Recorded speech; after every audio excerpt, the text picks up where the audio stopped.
సంధ్యా theatre తొక్కిసలాట ఘటనపై పోలీసులు దర్యాప్తు కొనసాగుతుంది. దర్యాప్తులో భాగంగా హీరో అల్లు అర్జున్ కు చిక్కట్పల్లి పోలీసులు నోటీసులు జారీ చేశారు. ఇవాళ ఉదయం 11 గంటలకు విచారణకు హాజరు కావాలని నోటీసులో స్పష్టం చేశారు. డిసెంబర్ 4వ తేదీ రాత్రి ఆర్టీసీ క్రాస్ రోడ్ వద్ద గల సంధ్యా థియేటర్లో జరిగిన తొక్కిసలాట ఘటనపై పోలీసులు అల్లు అర్జున్ ను ప్రశ్నించనున్నారు. ఈ ఘటనలో రేవతి అనే మహిళ మృతి చెందగా ఆమె కుమారుడు శ్రీతేజ్ కు తీవ్ర గాయాల పాలై ఆసుపత్రిలో చికిత్స పొందుతున్నాడు. దీనికి సంబంధించి మొత్తం 18 మందిపై పోలీసులు కేసు నమోదు చేశారు. ఇదే అంశంపై మరింత సమాచారం మా ప్రతినిధి కృష్ణ అందిస్తారు. ఐకాన్ స్టార్ అల్లు అర్జున్ ఇవాళ పోలీసుల విచారణకు హాజరు కానున్నారు. ఉదయం 11 గంటలకు ఆయన చిక్కడపల్లి పోలీస్ స్టేషన్కి వెళ్ళి పోలీసుల విచారణకు కూడా హాజరవుతున్నారు. ఇక ఏసీపీ రమేష్ చిక్కడపల్లి సిఐ ఆధ్వర్యంలో ఈ విచారణ కొనసాగనుంది. దీనికి సంబంధించి మొత్తం 10 ప్రశ్నల వరకు కూడా పోలీసులు ప్రశ్నలు సిద్ధం చేసినట్టు కూడా తెలుస్తుంది. సంధ్యా థియేటర్ ఘటనకు సంబంధించి 10 ప్రశ్నలతో అల్లు అర్జున్ ప్రశ్నించనున్నారు పోలీసులు. అయితే ఈ పోలీసులు నిన్న విచారణకు హాజరు కావాలంటూ అల్లు అర్జున్కు నోటీసులు జారీ చేసిన విషయం తెలిసింది. అయితే పోలీసుల నోటీసులు అందిన వెంటనే అల్లు అర్జున్ తన లీగల్ టీంతో కూడా భేటీ అయ్యారు. నిన్న లీగల్ టీంలో ఉన్నటువంటి నిరంజన్ రెడ్డి కూడా అడ్వకేట్ హైకోర్టులో మధ్యంతర బెయిల్కి సంబంధించి ఎవరైతే వాదనలు వినిపించారో అల్లు అర్జున్ తరఫున బలంగా వాదనలు వినిపించినటువంటి నిరంజన్ రెడ్డి కూడా నిన్న అల్లు అర్జున్ నివాసానికి వెళ్ళి లాయర్ టీం మొత్తం నివాసానికి వెళ్ళి పోలీసుల విచారణకు సంబంధించి వారు చర్చలు జరిపారు.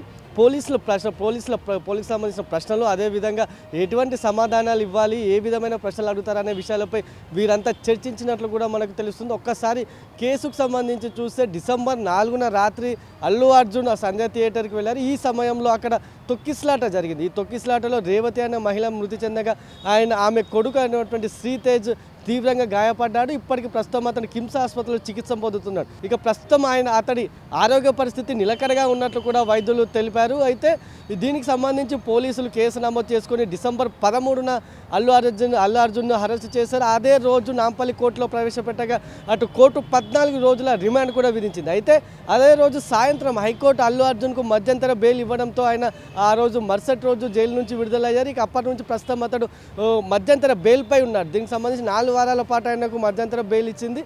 అయితే ఈ మధ్యంతర బెయిల్ ఉన్న సమయంలో పోలీసుల విచారణకు సహకరించాలంటూ కూడా హైకోర్టు అల్లు అర్జున్కు సూచించింది. ఈ క్రమంలోనే పోలీసులు మరోసారి అల్లు అర్జున్ కూడా నోటీసులు జారీ చేసి ఇవాళ విచారణకు రమ్మని పిలిచారు. అదేవిధంగా చూసుకుంటే ఈ ఘటనకు సంబంధించి సీన్ ఆఫ్ అఫెన్స్ కింద సంజయ్ థియేటర్కు అల్లు అర్జున్ తీసుకెళ్లే అవకాశాలు కూడా ఉన్నాయి. ఆ రోజు రాత్రి ఏం జరిగింది, తొక్కిసలాట ఘటనకు సంబంధించి ఏమేమి జరిగిందనే కోణాల్లోనూ పోలీసులు అల్లు అర్జున్ను అటు ఘటన స్థలానికి తీసుకువెళ్ళి ఈ అవకాశాలు కూడా కనిపిస్తుంది. అయితే మరోవైపు చూసుకుంటే అల్లు అర్జున్ ఇవాళ 11 గంటలకు మాత్రం చిక్కడపల్లి పోలీస్ స్టేషన్కి వెళ్ళి పోలీసుల విచారణకు హాజరు కానున్నారు. ఇప్పటికే అటు ప్రభుత్వం తరఫున కూడా అటు పోలీసులు కానీ అటు మిగతా కాంగ్రెస్ నాయకులు ఎవరైతే ఉన్నారో వారంతా అల్లు అర్జున్ ఘటనకు సంబంధించి తీవ్ర విమర్శలు కూడా గత కొన్ని రోజులుగా లీడర్లు కాంగ్రెస్ నేతలంతా అల్లు అర్జున్పై విమర్శలు గుప్పిస్తున్న సంగతి తెలిసింది. అయితే దీనికి సంబంధించి సీఎం రేవంత్ రెడ్డి కీలక ఆదేశాలు జారీ చేశారు. ఎవరు కూడా అల్లు అర్జున్ ఘటనకు సంబంధించి బహిరంగ మాట్లాడొద్దంటూ కూడా సీఎం రేవంత్ రెడ్డి అటు మంత్రులతో పాటు ఎమ్మెల్యేలు అదేవిధంగా పార్టీ నేతలకు కూడా ఆయన సూచించారు. అయితే మరోవైపు పోలీసుల విచారణ మాత్రం ఈ ఘటనలో ముమ్మరంగా కొనసాగుతుంది. దీనికి సంబంధించి ఇవాళ అల్లు అర్జున్ని వాళ్ళు ప్రశ్నించనున్నారు.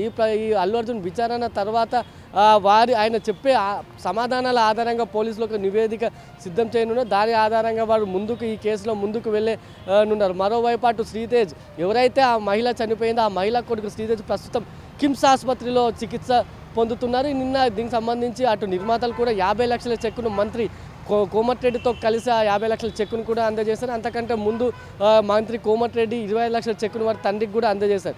ఈ విధంగా వీటికి సంబంధించి ఆ బాబు చికిత్స భవిష్యత్ ప్రణాళికకు సంబంధించి ఒక ట్రస్ట్ ఏర్పాటు చేసే యోచనలో అల్లు అర్జున్ ఉన్నట్లు తెలుస్తుంది. 2 కోట్లతో ఈ ట్రస్ట్ ఏర్పాటు చేసే అవకాశాలు కూడా ఉన్నట్టు ప్రచారం జరుగుతుంది. ఇక దీనికి సంబంధించి త్వరలోనే ఒక క్లారిటీ రావాల్సి ఉంది. అయితే మరోవైపు అల్లు అర్జున్ను అరెస్ట్ చేయాలంటూ డిమాండ్లు వినిపిస్తున్నాయి. ఆయనకు సంబంధించి ఈ ఘటనలో అరెస్ట్ చేయాలనే డిమాండ్లు కూడా గట్టిగానే వినిపిస్తున్నాయి. ఏది ఏమైనా అటు జాతీయ మీడియా సహా బీజేపీ బీఆర్ఎస్ నేతలు మాత్రం అల్లు అర్జున్కు మద్దతుగా నిలుస్తున్నారు. కాంగ్రెస్ ప్రభుత్వం అటు సినిమా ఇండస్ట్రీపై కుట్ర పన్నుతుందని సినిమా ఇండస్ట్రీని అటు ఏపీకి తరలించేలా వీరి ప్రభుత్వం చర్యలు ఉన్నాయంటూ కూడా బీజేపీ బీఆర్ఎస్ నేతలు ఆరోపిస్తున్నారు. ఈ క్రమంలో ఇవాళ పోలీసుల విచారణకు అల్లు అర్జున్ హాజరు కావడం, అదేవిధంగా పోలీసులో విచారణ తర్వాత అసలు ఏం జరగనుంది అనేది మనకు కొంత క్లారిటీ ఇవాళ సాయంత్రానికి వచ్చే అవకాశం ఉంది.